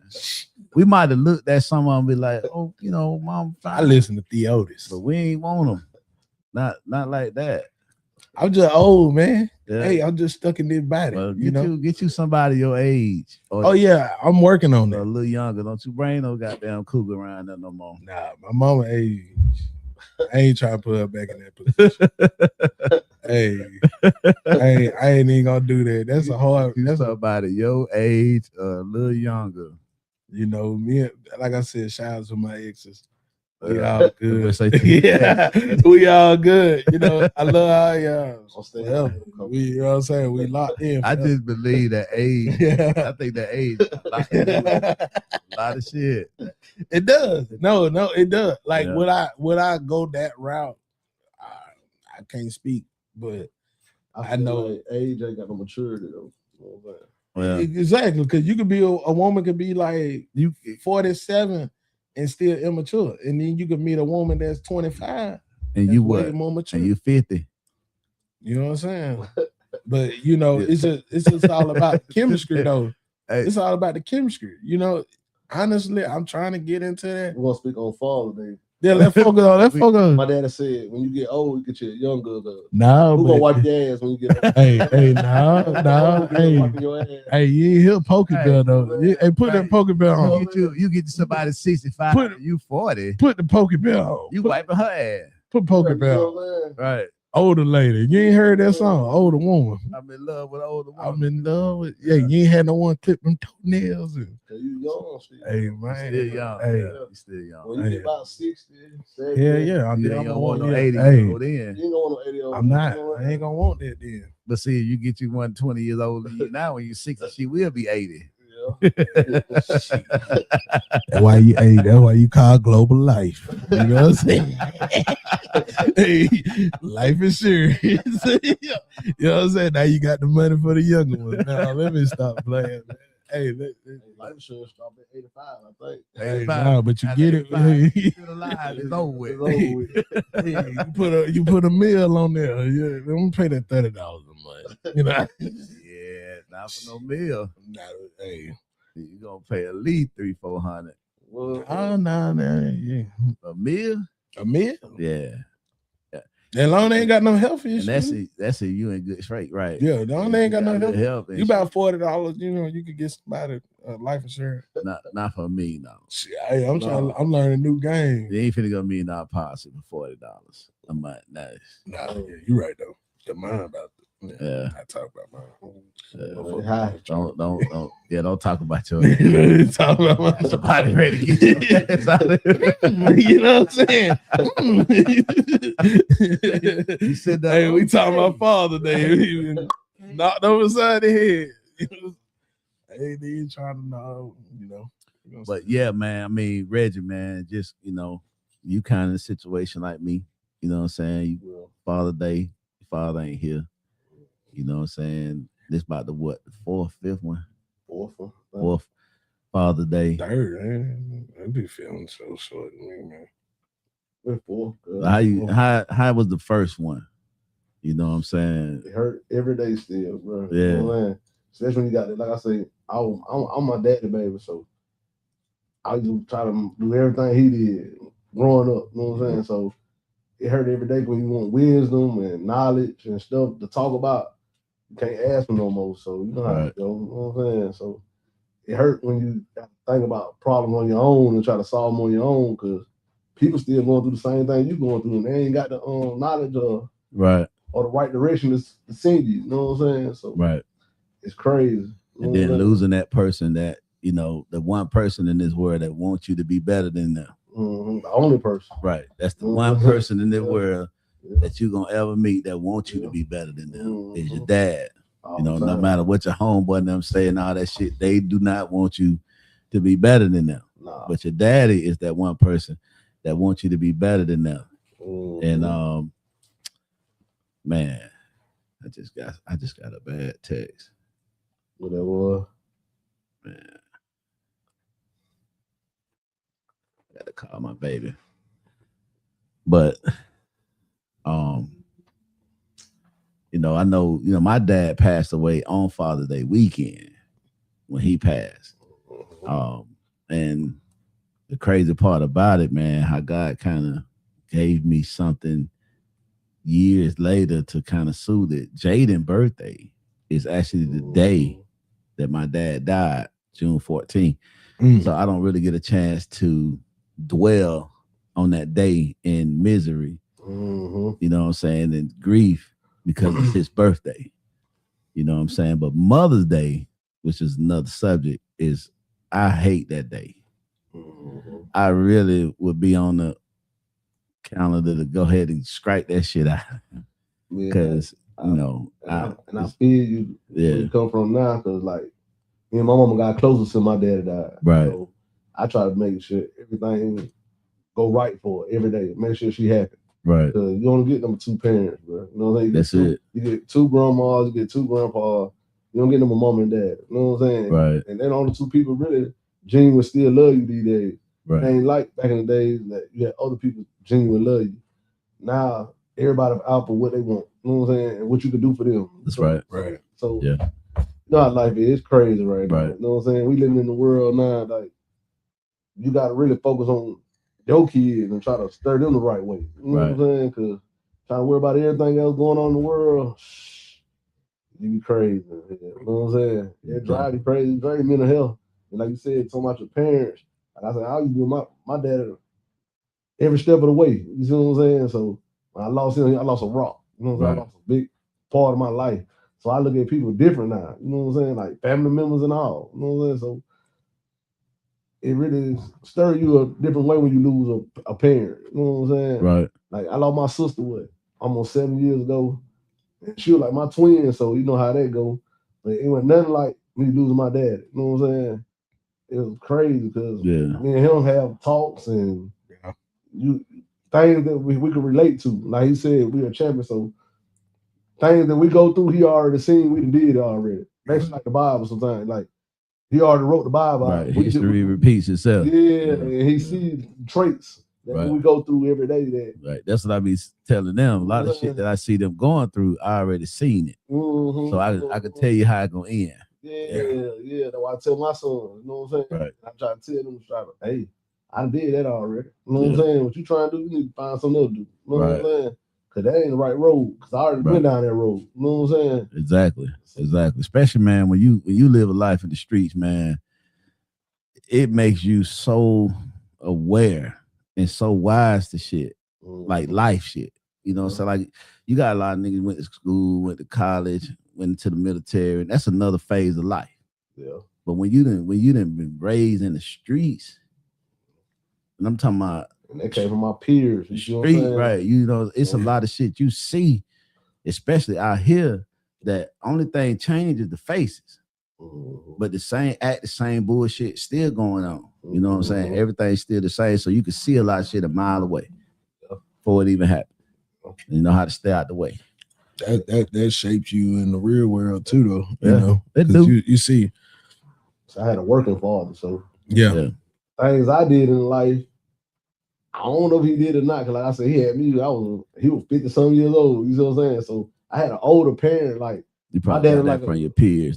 I had got all everything from my peers. Cause my dad couldn't throw no football with me. I can't say no stuff like that. But he always gave me wisdom. Right. You know what I'm saying? Cause he was older. When I was 10, shit, he was 60. What's up, Serena? What's up? What's up, Chris? You gotta appreciate y'all joining in. I got older parents. Like when I used to go to elementary school, I'm like, damn, that's your granddad. No, that's my dad. Yeah. You know what I'm saying? So I had an older parent. My siblings had a younger father, but I had the older man. You know what I'm saying? One who retired, calmed down for whatever he did in life. Talk to you more, yeah. Explain to me things that you're going on the wrong route. Right. But one thing I always tell my dad, always told me, though, he's like, whatever you do in life, just be the best. I don't give a fuck what you do. You know what I'm saying? You do it to the fullest. You're gonna be a hoe, be the biggest hoe. Don't half-ass it, right? Always. You got a relationship, bro. Hey, you go. Hey, That gotta be all character. Nah, look, my granddaddy was a fool, man. Hey, you know, honestly, a lot of people ain't get. I think you know you can say what you want to say, but you know that man right there. Hey, you know, just to hear him say, his last few words when I was talking to him, how proud he was of me and Reggie. That right there did something to me. It just make you want to keep going. Only thing we got, I got, and he probably got too, voice messages. I listen to him. I've been wanting to change my number, but I keep listening to them voice messages when I need to hear his voice. To just say, man, jump up, you got this, cause ain't nothing like that father that kind of gave you that guidance and showed you a certain way. Yeah. And you got to change some stuff that he showed you because it's a new world. But he gave you the basis. He gave you the basis. The foundation. You know what I'm saying? The foundation. I don't even see people doing the Christmas holiday like that. Like Christmas was one of our biggest holidays. My granddad get out there, man. We on the rooftop putting lights up. The 3 wise men in the front yard. Yeah. You know what I'm saying? Everything had to be a certain way. It was structured. It was structured, and that's what I feel like missing now. Nobody wants structure. And to me, if I go home right now, my bed made up. I ain't gonna lie like that. You ain't gonna lie like that. But you know what I'm saying? I'm barely at home though. Yeah, my bed made up. Your house different here. He by itself. But see, got a bathroom. Listen, because I ain't gonna lie though. Shout out to my ex. You know what I'm saying? One thing about them, my grandfather and them got together. They was because she put some of those things back into my life when I was. As I was which age you talking about? Hey man, Quantum, shout out to you. Okay. Hey, you got a couple of. I got a couple of. You can't say it like that. I got a couple of. Hey, to me. Hey, to the age. So hey, Quantum made sure I learned how to keep a neat home. That she was clean now. She was a clean phone on here, man. Cause you looking for a date, ain't Hey, my phone finna. Hey, you can't talk about. Yeah, he finna be mad at me, but I don't care. I appreciate it. When we put your number at the if you think you're lonely now, hey, I'm gonna put your number in the hey, drop my number. Hey, it ain't private. I'm a businessman at the end of the day. Everybody got looking for a date on here. He solicited. I ain't solicited. But hey. Going down memory lane. I just certain things my grandfather taught me not to have to need a woman for. Like, we could cook. I don't need you for that. I could cook. I could cook my child her meals. I Jada eat good meals, and I don't need a woman to clean my house. Right. I can clean my own spot. So I hit that high note. I don't need to clean my house. Hey, I don't need all that. I just need, you know what I'm saying? Hey, piece of add to the piece. Break out of Eddie Kane. Hey, hey, that Barry White. You know what I'm saying? Go deeper. You know what I'm saying? I don't need it. I don't need it. I mean, because I was taught those things. As a father taught me that, like my grandfather taught me, fold them clothes. You take care of your house. Yeah. You don't wait for nobody else to take care of it. Right. So right, though. So when you hey, add on to say that Greenwood kicking in. Hey, shout out to the Greenwood. You know what I'm saying? To the kicking in, boy. Hey, I'm riding home with Pop. Start staying Hey, they were here one Friday night. We had a show. Man, Janae was so sloppy, but I had to take her home with me. Hey, what about to happen? I said, girl, that car ain't going nowhere. I said, I said, go on, get in the car. There ain't no way I'm finna let you pull out of here like that. Hey, so y'all here riding. So. See, that we do right here, man, in the Mirror Podcast, man. Once you come in, relax, have your drink, and just chop it up, man. Ain't no tension. Ain't, you know what I'm saying? you ain't really gotta watch what you say here, just be yourself. You know what I'm saying? That's the motto, So I appreciate y'all boy coming through, you know what I'm saying, kicking it with your boy, man. I wish I come through more often. Just call me, I'm around the corner, man. I like both corners. I ain't gonna lie, though. I like the little yeah, right. You right there with the home front and be in the front. That's right. That's up. Hey, this where it's at. Might have to come down here couple more Sundays. Yeah, man. See what check it come out. Through. Our football season was supposed to end today, but they called the games for the day and thought there was gonna be some thunderstorms, but I think they kind of called that one too early. We could have finished it off. Yeah, so we're gonna finish it next week. Hopefully it don't rain next week. We can finish that off. And then we can get back to podcast because we normally do our podcast on Sundays. You know what I'm saying? And what's that? Oxton? Action Jackson? Action Jack? Oh, that D. That D. Action. Yeah. Okay. What it is, D? What do you call it? Action Jackson. Hey. Yeah. But so shout out to you, man. Happy Father's Day, bro. Happy Father's Day to all the fathers. Happy Father's Day, Dola. Happy Father's Day, Action Jackson. Happy Father's Day, to Chase.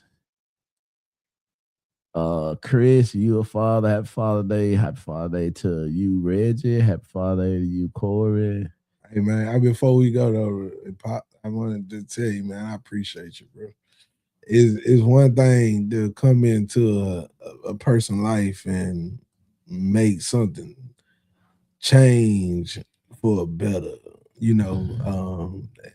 my growth is not just one way. It's not one person, it comes from a lot of different experience. And I appreciate you for being there and stepping in times where I needed you the most. And, to have that I could call you like a brother, like I could call you like a friend, call you like a father is big to me. Because when I know I ain't doing right, I ain't gonna call you. You know what I'm saying? And that's just the truth. I'm not gonna call you. Some people be like, where your dad at? I don't know. But DNA don't make you a father. It's what you do and how you stand up in that child life when they need you the most. Right. And y'all two have definitely showed me that. I done stepped in some fire because of y'all. I wouldn't probably been in if I ain't see y'all make the impossible possible. But I know being in a kid life, even when you're not their father, you hold a lot of weight on how they look at a father. And I wouldn't be able to be this type of father that I am today without having y'all in my life. And that's the truth. You know what I'm saying? Appreciate you, man. I spoil, you were like the everybody career father. You know what I'm saying? you ain't gotta worry about pop out there.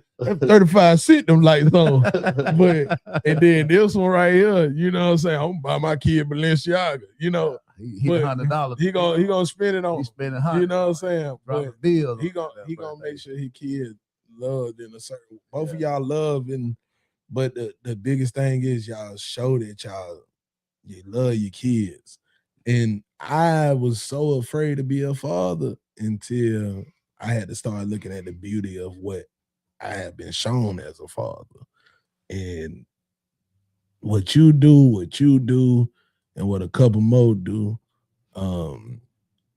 actually helped me mold myself into a father and be comfortable with being a father. And I appreciate y'all for like when I say I appreciate y'all, man, I appreciate y'all because and I ain't know after Master Sergeant, had to go take that road home. I didn't think I was gonna be able to be standing because that man really put a certain type of guidance in your life where I missed those 3 o'clock, 1 o'clock in the morning calls, and the man can't sleep. He just want to talk about what he's seeing on QVC, and you pop up with a whole microwave or something in your front door just because your man can't see what's on TV, but he hear it, and then I need that wisdom to continue. I don't want to die you sometimes because I know it's gonna be direct, it's gonna be straight. And sometimes you don't want to hear that right then and there. You just want somebody. I get that a lot. You know what I'm saying? But I know a lot of motherfuckers don't like me because I'm that nigga. I love you. I'm that nigga that gonna tell you what a lot of niggas gonna say behind your back. I'm gonna say it to you. Me too. But I ain't gonna say it to you trying to hurt you. I'm gonna tell you straight how I'm just telling you what it is. Then when you walk out, you might be mad at me, but half the niggas standing right there gonna say the same shit when you walk off. So it didn't make me look like I'm the bad one, like I'm the fucked up one. But it is what it is. That's why I grab that bottle. hey, that bottle make you tell the truth, right? I don't need it. Shout out to Greenwood, man. I would just tell you, because if you come to me with some bullshit, and I know you on some bullshit, I'm not gonna be the nigga be like, you right. Yeah. I'm gonna be like, man, you on some bullshit. Yeah. That's some bullshit right there, homeboy. I think better though. Right. You know what I'm saying? When I'm sober. So the words come out better. That's why a lot of folks don't come to me with certain shit. When I'm sober, the words come out better. I'm still gonna tell you the bullshit, but it come out better when I'm sober. So that's why I stopped drinking. Yeah. I lost a lot of friends. You know what I'm saying? Yeah. You better off when you sober. You better off. See me, I wear my heart on my sleeve. I don't sugarcoat nothing. I don't shy away from nothing. Everybody ain't gonna be able to see, but that came on. I got no. Get ready to wrap it. Oh, okay. But yeah, man, I just wanted to say that. I appreciate you. Chris said facts, Corey. Javaris, greatest thing you can be in your lifetime: a father, mother, husband, a wife. All opportunities take complete selflessness services. That's right, baby. When you're a father as well as a mother, you have to be selfless. It can't be about you. You got to be sacrificial. Most men live sacrificial lives. All day. We sacrifice. You know what I'm saying? Everybody. We go without shit we need. Everybody. So your family can have what they want. You know what I'm saying? Not even that they need the shit. You know what I'm saying? We gonna make sure our family happy. That's what makes us happy. That's man. When you see your family happy, your kids, your wife, everybody happy, man, you happy. That's the joy you get out of it. So when I hear niggas talking about, well, Father's Day don't get that, we don't, these niggas too pampered. Niggas want to be divas. Yeah. Niggas, man up. Fuck that shit. As long as you got them, as long as you got your help. Myself on Father's Day. Right. Do it for yourself. Nigga. Right, if you ain't get what you want, do it for yourself. But don't be sitting around bigger than my motherfucking back, right? crying and carrying on because you ain't get what the woman got. Nigga want to be treated like women and shit nowadays. But want to be king. That's what I call them prima donna. Prima donna. But you want to be a motherfucking king though. Yeah. It don't work like that. Yeah. It don't work like that. But Reg, you got anything you want to say, man, before we ride out? No, I'm good, man. I just came to show my face, man. You know how to go. We all family. So. Man, I appreciate you, man, coming through, man. You know what I'm saying? Both of y'all, man, I appreciate y'all coming through. And the same way, man, we like you say, man, you done did a lot for me in my life too. You know what I'm saying? Just all of y'all coming into y'all lives, man, and it changed my life. You know what I'm saying? Helped me see some things and kind of tone down a little bit. When everybody else crunk, I could tone down a little bit. Yeah. You know what I'm saying? So it definitely, man, you know, it's love. It's all love. But listen, man, I like to thank everybody that came in with us today, that chilled with us, that commented, that came in and enjoyed the show, man. We appreciate you. Shout out to Chris, Action Jackson, Javar. That's what up, Chris? Right there, my home. Hey, nephew, Father Day, man. Serena, Taylor, Chase, Janae. Shoot, I don't want to leave nobody that's in the comment that commented. And everybody that was watching that did comment, man, I'm glad y'all chimed in. You know what I'm saying? But we're gonna wrap it up. Check us out next Sunday. No, it won't be on that Sunday because I just got word that we got the game next Sunday. So I guess we will announce next time you'll see us again here in the mirror. I'm your boy Jimmy Jam with my brother-in-law Reggie Champion, my son Corey Champion, and we out.